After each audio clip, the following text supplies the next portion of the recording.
At the very beginning of this week's Torah portion, we're told that Jacob, Yaakov, dwelled in the land where his father resided.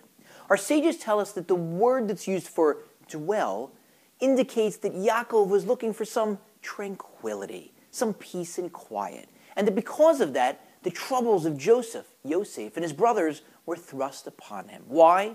Because God was up in heaven saying, it's not enough for the righteous. All the wonderful things that I prepare for them in the world to come, they also want tranquility in this world.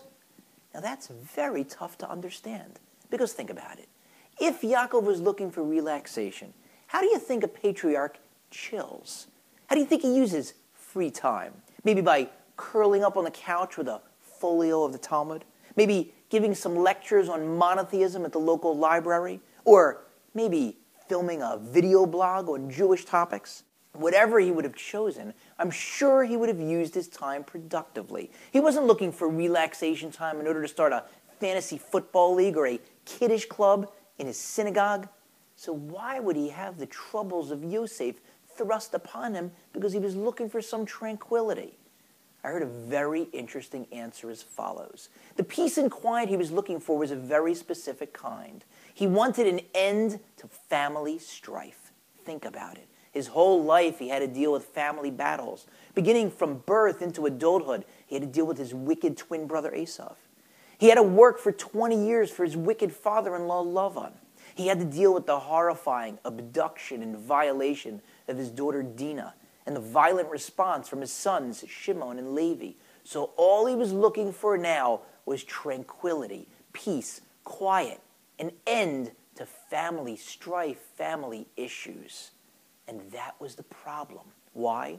Because if you look back where it all began, in Genesis, in the first 2 chapters of the Torah, you'll see that God creates various different items in the world.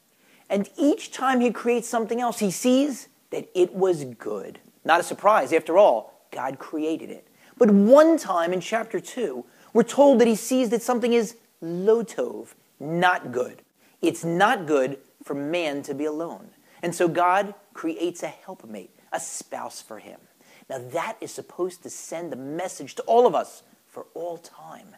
It's not good for us to be alone. We've got to spend our entire life working on relationships with our parents, with our spouse, with our children, with our siblings, with our friends. And if those relationships are broken or damaged, we have to repair them. And even if those relationships are good, there's always room for improvement. And by improving those relationships, we improve our relationship with God. So that was the problem. You can't ever take your eye off that relationship road. You've got to always be looking to make sure that you've got the best possible relationships with all your various relatives and acquaintances and friends. And the more time and effort you put into that, the more you get out of it and the closer you'll get to God.